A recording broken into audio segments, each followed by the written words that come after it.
जय हिंद साथियों, नमस्कार। एक बार फिर से आप सभी का हार्दिक स्वागत और हार्दिक अभिनंदन है। भारतीय इतिहास सामान्य अध्ययन की सीरीज चल रही है और सेट नंबर 9 होगा। समीक्षा अधिकारी, सहायक समीक्षा अधिकारी, यूपीपीसीएस और विभिन्न जो राज्य स्तर की जो प्रतियोगी परीक्षाएं होती हैं आयोगों की, उसके लिए महत्वपूर्ण सेशन होगा। आगे बढ़ने से पहले अगर आप चैनल पे पहली बार आए हैं, चैनल सब्सक्राइब करके बेल आइकन को प्रेस कर दीजिएगा, क्योंकि ऐसे ही प्रतियोगी परीक्षाओं की दृष्टि से महत्वपूर्ण कंटेंट मैं आपको प्रोवाइड करता रहता हूँ। आइए शुभारंभ करते हैं। देखिए, प्रश्न संख्या 1 की बात करिएगा। यहाँ पे दिया गया कि निम्नलिखित सुल्तानों में से किसने गढ़ मुक्तेश्वर की मस्जिद की दीवारों पर अपने शिलालेख में स्वयं को खलीफा का सहायक बताया है ना। 4 ऑप्शन आपको दिया गया है: बलबन, कैकूबाद, जलालुद्दीन खिलजी या फिर इनमें से कोई नहीं। पूछा गया है कि गढ़ मुक्तेश्वर की मस्जिद की दीवारों पर निम्नलिखित में से किस व्यक्ति ने अपने शिलालेख में स्वयं को सहायक का खलीफा का सहायक कहा है। तो इतिहास, मध्यकालीन इतिहास का यह प्रश्न है और ऐसे क्वेश्चन रेयरिस्ट आते हैं, लेकिन यकीन मानिए अगर आ जाते हैं तो परीक्षा में मेरिट को डिमेरिट कर देते हैं। अगर आपसे प्रश्न सही हो गया तो आप जो है आगे निकल जाएंगे, गलत होता है तो आपकी मेरिट कम हो जाती है। फिलहाल प्रश्न का उत्तर क्या होगा? ऑप्शन ए आपका यहाँ पर राइट हो जाएगा, बलबन, है ना। कैकूबाद, जलालुद्दीन खिलजी, खिलजी वंश के संस्थापक, है ना। चलिए, प्रश्न संख्या 2 की अगर बात करिएगा, दिया गया कि निम्नलिखित में से कौन भारत का एकमात्र यहूदी वायसराय था, है ना। निम्नलिखित में से कौन भारत का एकमात्र यहूदी वायसराय था, यहूदी धर्म से संबंधित था? Lord Mountbatten, Lord reading, Lord Chelmsford या फिर लॉर्ड कर्जन, है ना। पहले मैं प्रश्न का उत्तर दे दूं, क्योंकि जितने वायसराय का नाम यहाँ पे लिखा गया है सब परीक्षा दृष्टि से महत्वपूर्ण होते हैं और सबसे कोई ना कोई प्रश्न आपका बनता है। कैसे क्या बनेगा मैं आपको बताता हूँ। पहले इस प्रश्न का उत्तर, निम्नलिखित वायसराय में से कौन भारत का एकमात्र यहूदी वायसराय है, तो इसका जो प्रश्न का उत्तर सही हो जाएगा ऑप्शन बी, लॉर्ड रीडिंग। और लॉर्ड रीडिंग का शासनकाल 1920 से लेके 1926 तक आपका आता है, याद रखिएगा। इसी के शासनकाल में भारत में पहली बार जो पहली विद्युत ट्रेन आपकी चलाई गई थी मुंबई से कुर्ला के बीच में, इसी लॉर्ड रीडिंग शासनकाल में चलाई गई थी। इसी के शासनकाल में चौरी चौरा हत्याकांड आपका होता है 1922 में, 5 फरवरी 1922 को। और इसी से संबंधित आपका जो है असहयोग आंदोलन आपका रहा है, स्वराज पार्टी की स्थापना इसी के शासनकाल में हुई थी।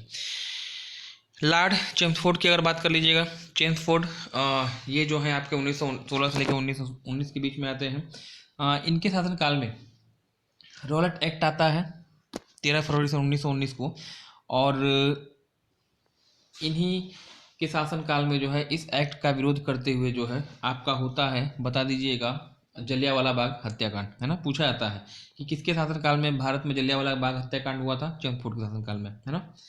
लॉर्ड कर्जन, लॉर्ड कर्जन की बात करिएगा 1905, इनके शासनकाल का जो सबसे महत्वपूर्ण घटनाक्रम जो रहा है वो आपका है बंगाल का विभाजन।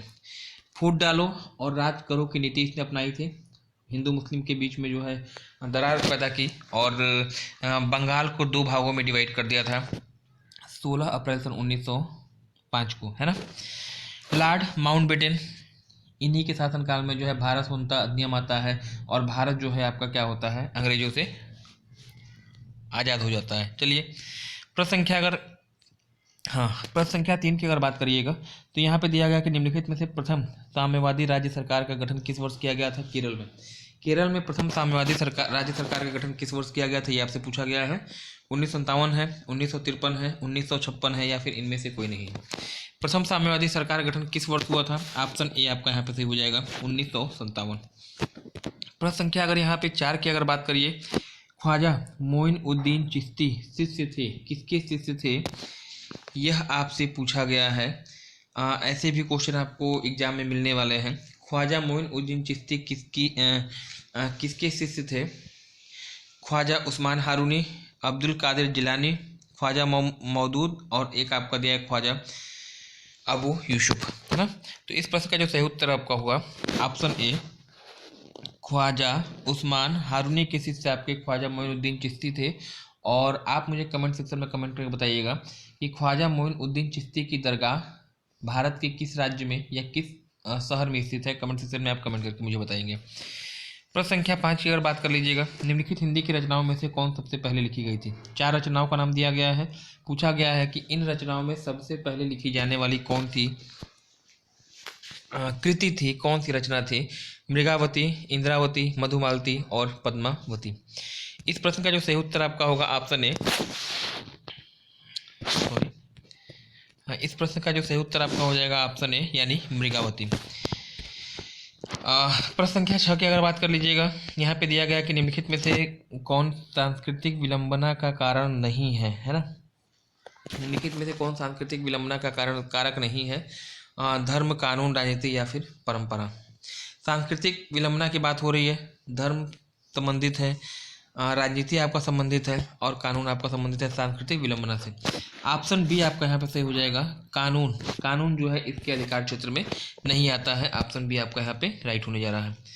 ब्रिटिश सरकार के द्वारा भारतीय नेताओं का प्रथम गोलमेज सम्मेलन किस वर्ष बुलाया गया था, यह आपसे पूछा गया है। तो सबसे पहले मैं आपको बता दूं कि ब्रिटिश शासनकाल में लगातार 3 वर्ष गोलमेज सम्मेलन का आयोजन किया गया था। गोलमेज सम्मेलन 1, गोलमेज सम्मेलन 2 और गोलमेज सम्मेलन 3। 1930, 1930, 1931 और 1932 ये लगातार 3 वर्ष गोलमेज सम्मेलन का आयोजन किया जाता है। और प्रथम की यहाँ पे बात हो रही है, तो इस प्रश्न का जो सही उत्तर आपका हो जाएगा ऑप्शन बी। ऑप्शन बी आपका यहाँ पर राइट होने जा रहा है, यानी 1930 से पहले गोलमेज सम्मेलन का आयोजन किया गया था। पहली चीज पूछा जाता है कि महात्मा गांधी जी ने कितने गोलमेज सम्मेलन या किस गोलमेज सम्मेलन में भाग लिया था? आप बताइएगा केवल एक, और कब? तो सेकेंड, द्वितीय गोलमेज सम्मेलन में इन्होंने जो है भाग लिया था। और पूछा यह भी जाता है कि महात्मा गांधी जी किस जहाज के द्वारा जो है ये लंदन गए थे इस सम्मेलन में भाग लेने के लिए? तो एस राजपुताना, है ना, एस राजपुताना बता दीजिएगा। इस जहाज के माध्यम से, पानी जहाज से वहाँ पहुंचे थे। सम्मेलन असफल रहा था। महात्मा गांधी जी वापस आते हैं, पुनः संविधान विज्ञान आंदोलन का शुभारंभ करते हैं, है ना। तीसरी चीज पूछा जाता है आपसे कि तीनों गोलमेज सम्मेलन में भाग लेने वाले व्यक्ति कौन थे, उनका नाम आपसे पूछा जाता है। तो एक तो आप डॉक्टर भीमराव अम्बेडकर को बताइएगा और एक आप बताइएगा तेज बहादुर सप्रू, है ना। चलिए, ये तो प्रश्न संख्या आपकी हो गई। प्रश्न संख्या 7। 8 की अगर बात कर लीजिए, तो यहाँ पे दिया गया निम्नलिखित में से किसने भारत में एक प्रथम मुस्लिम राष्ट्र का प्रस्ताव रखा था, है ना। मुस्लिमों के लिए एक पृथक राज्य होना चाहिए। किसने यह प्रस्ताव रखा था? लियाकत अली, मोहम्मद अली जिन्ना, आगा खां या फिर मोहम्मद इकबाल, है ना। तो याद रखिएगा, यहाँ पे मैक्सिमम लोग जो है मोहम्मद अली जिन्ना को लगाने जा रहे हैं, जो कि गलत होगा। इस प्रश्न का जो सही उत्तर है मोहम्मद इकबाल। मोहम्मद इकबाल ने पाकिस्तान के निर्माण का जो है प्रस्ताव रखा था कि भारत में एक मुस्लिमों के लिए एक स्पेशल राज्य होना चाहिए, उन्होंने प्रस्तावित किया था। और मोहम्मद अली जिन्ना ने पाकिस्तान बनाने की मांग की थी 1940 ईस्वी में कराची अधिवेशन में। चलिए, प्रश्न संख्या 9 की अगर बात कर लीजिए, निम्नलिखित में से कौन भारतीय राष्ट्रीय कांग्रेस की पहली महिला अध्यक्ष थी? भारतीय राष्ट्रीय कांग्रेस का से संबंधित ये महत्वपूर्ण प्रश्न है। पहले भारतीय महिला की यहाँ पे बात हो रही है, आपको ध्यान देना है, कन्फ्यूजन यहाँ पे बहुत तेजी से होता है। एनी बेसेंट पहले ही दिया गया है, पद्मावती बंदोपाध्याय दिया है, नलिनी सेनगुप्ता दिया है और सरोजनी नायडू दिया है। कौन भारतीय राष्ट्रीय कांग्रेस की पहली भारतीय महिला अध्यक्ष थी? तो ऑप्शन डी आपका यहाँ पे सही होने जा रहा है। याद रखिएगा 1925, है ना, 1925 के कानपुर अधिवेशन में इन्होंने अध्यक्षता की थी और भारतीय राष्ट्रीय कांग्रेस की पहली भारतीय महिला अध्यक्ष थी। एनी बेसेंट की बात कर लीजिए, एनी बेसेंट 1917 कलकत्ता अधिवेशन की उन्होंने अध्यक्षता की थी और भारतीय राष्ट्रीय कांग्रेस की पहली महिला अध्यक्ष थी। दोनों आपको ध्यान रखना होगा। चलिए, प्रश्न संख्या 10 की अगर बात कर लीजिएगा, निम्नलिखित में से कौन भारतीय राष्ट्रीय कांग्रेस के पहले अधिवेशन के अध्यक्ष थे? ये भी आपके लिए इंपॉर्टेंट है। AOU, दादा भाई नौरोजी, अबुल कलाम आज़ाद और मेमेशर बनर्जी। 4 ऑप्शन के साथ महत्वपूर्ण फैक्ट जो कि आपसे एग्जाम में पूछे जाते हैं। सबसे पहले इस प्रश्न का उत्तर देख लीजिए, कौन भारतीय राष्ट्रीय कांग्रेस के पहले अधिवेशन के अध्यक्ष थे? अगर आप AOU होम को लगाते हैं, गलत होगा उत्तर। इस प्रश्न का जो सही उत्तर है ऑप्शन डी है, WC बनर्जी यानी वेमेशचंद बनर्जी पहले राष्ट्रीय कांग्रेस के अध्यक्ष थे। मुंबई के गोकुलदास तेजपाल यूनिवर्सिटी के प्रांगण में अधिवेशन होता है और उसमें 82 मेंबर ने भाग लिया था। ये तो बात हो गई। AOU होम की बात कर लीजिए। AOU होम ये जो है एक आपके कह लीजिएगा सेवानिवृत्त अंग्रेज अधिकारी थे। इन्होंने ही जो है भारतीय राष्ट्रीय कांग्रेस की स्थापना की थी। और याद रखिएगा, पहले अधिवेशन के महासचिव का नाम आपसे पूछा जाता है, तब भी आप क्या बताइएगा? AOU को बताइएगा। दादा भाई नौरोजी भारतीय राष्ट्रीय कांग्रेस के पहले अल्पसंख्यक अध्यक्ष किस धर्म से बिलोंग करते थे? तो पारसी इनका धर्म था। और याद रखिएगा 3 बार इन्होंने भारतीय राष्ट्रीय कांग्रेस की क्या की थी, अध्यक्षता की थी। ग्रैंड ओल्ड मैन के नाम से फेमस थे, यानी भारत के वयोवृद्ध पुरुष के नाम से इनको जाना जाता है। और दूसरी चीज़ आप याद रखिएगा कि इन्होंने ही जो है स्वराज शब्द का प्रयोग किया था। और भारत में अगर पूछा जाए कि नेशनल इनकम, जो राष्ट्रीय आय का जो अनुमान लगाने वाले पहले व्यक्ति थे, वह आपके दादा भाई नौरोजी ही थे। इतने प्रश्न आपके बनते दादा भाई नौरोजी से। Poverty un British rule in India, यह भी इनकी पुस्तक है, बहुत ही महत्वपूर्ण पुस्तक है जो आपसे पूछी जाती है। प्रश्न संख्या, हाँ, अब अबुल कलाम आज़ाद की बात कर लीजिए। अबुल कलाम आज़ाद जो है 1940 से लेकर 1945 तक, है ना, लगातार 6 साल तक भारतीय राष्ट्रीय कांग्रेस की अध्यक्षता किए थे। और अगर पूछा जाए सबसे कम उम्र के अध्यक्ष कौन थे, तब भी आपके क्या हो जाएंगे, अबुल कलाम आज़ाद हो जाएंगे। तो 4 ऑप्शन और प्रश्नों की बौछार, या कह लीजिएगा हाँ, प्रश्न संख्या 11 की बात करिएगा। India wins freedom, India wins freedom के लेखक आपसे पूछा गया है कौन है, यहाँ पे कन्फ्यूजन होती है। एम अंसारी, लियाकत अली, मौलाना अबुल कलाम आज़ाद और एपीजे अब्दुल कलाम, है ना। प्रश्न का उत्तर मैं आपको बता दूं, इस प्रश्न का जो सही उत्तर है, इंडिया विंस फ्रीडम के लेखक कौन है, मौलाना अबुल कलाम आज़ाद, जो कि सबसे कम उम्र के अध्यक्ष थे राष्ट्रीय कांग्रेस के और लगातार 6 वर्षों तक थे, इनको याद रखिएगा। एपीजे अब्दुल कलाम इनसे मिलती जुलती एक पुस्तक लिखे हैं, विंग्स ऑफ फायर, है ना, अग्नि की उड़ान, विंग्स ऑफ फायर, और इंडिया विंस फ्रीडम, इन दोनों में कन्फ्यूजन होता है, सिमिलर अर्थ होने की वजह से या प्रोनाउंसिएशन होने की वजह से ऐसी कंडीशन आती है। याद रखिएगा विंग्स ऑफ फायर पूछी जाती है, विंग्स ऑफ फायर पूछी जाती है। आप बताइएगा एपीजे अब्दुल कलाम, है ना। इंडिया विंस फ्रीडम पूछा जाता है, मौलाना अबुल कलाम आज़ाद। प्रश्न संख्या 12 की बात कर लीजिएगा। निम्नलिखित में से किसका शिखर द्रविड़ की शैली में, द्रविड़ियन शैलों में बना हुआ, ये आपसे पूछा गया है। ग्वालियर का तेली मंदिर है, कंदरिया महादेव है, भीतरगांव मंदिर है, ओशिया मंदिर है। तो इस प्रश्न का जो सही उत्तर है, द्रविड़ियन शैली में कौन बना है, ऑप्शन ए ग्वालियर का तेली मंदिर। कंदरिया महादेव मंदिर कहाँ है, आप मुझे कमेंट सेक्शन में कमेंट कर सकते हैं। प्रश्न संख्या 13 की बात कर लीजिएगा। निम्नलिखित में से महात्मा बुद्ध के द्वारा किस स्थल पर सर्वाधिक उपदेश दिए गए, सारनाथ, वाराणसी, कौशाम्बी दिया है, श्रावस्ती दिया है और मगहर दिया है। किस स्थान पर महात्मा बुद्ध जी के द्वारा सबसे अधिक उपदेश दिए गए थे, मैं आपको बता दूं, इस प्रश्न का जो सही उत्तर आपका होगा श्रावस्ती, है ना, सॉरी, हाँ, इस प्रश्न का सही उत्तर है सबसे अधिक उपदेश कहाँ पे दिए थे, श्रावस्ती में, जो कि उत्तर प्रदेश का सबसे कम साक्षरता वाला जिला है। अगर यहीं पे सारनाथ की बात कर लीजिए,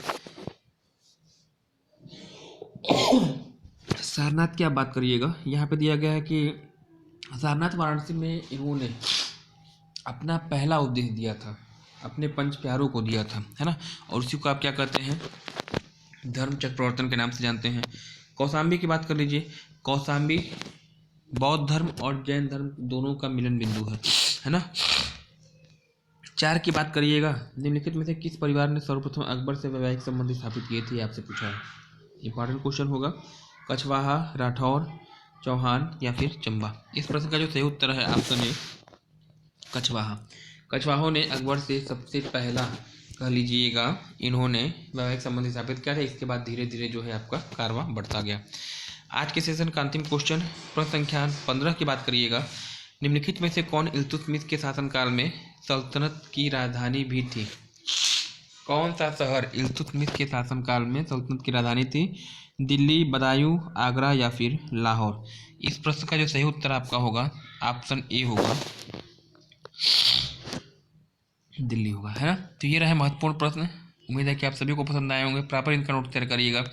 चैनल पे पहली बार आए हैं, चैनल को सब्सक्राइब करके बेल आइकन को प्रेस कर दीजिएगा, क्योंकि यह वीडियो आपको तभी मिलेंगे जबकि आपने घंटी को प्रेस किया होगा, बेल को प्रेस किया होगा।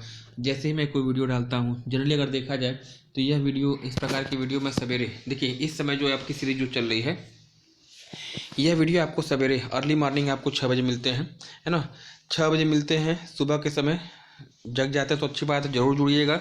इन केस मान लीजिए अगर आप नहीं जुड़ पाते हैं तो दिन भर में कभी भी अगर आपको समय मिलता है तो 10 मिनट या 15 मिनट का समय निकाल के जो है इन वीडियो का प्रॉपर नोट्स बनाइए, क्योंकि ये ऐसे प्रश्न हैं जो कि पिछले 10 साल के एग्जाम में किसी न किसी एक दूसरी परीक्षा में आए हुए हैं और बहुत हद तक संभावना रहती है कि ऐसे प्रश्न आपको एग्जाम में मिलते हैं।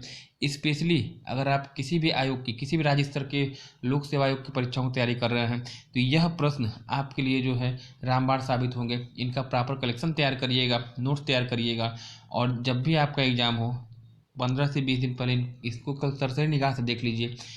बहुत संभावना है कि आपकी जो परफॉर्मेंस रहोगी अन्य विद्यार्थियों की अपेक्षा आप कई गुना आगे होंगे। तो धन्यवाद। Have a nice day. Thank for joining me.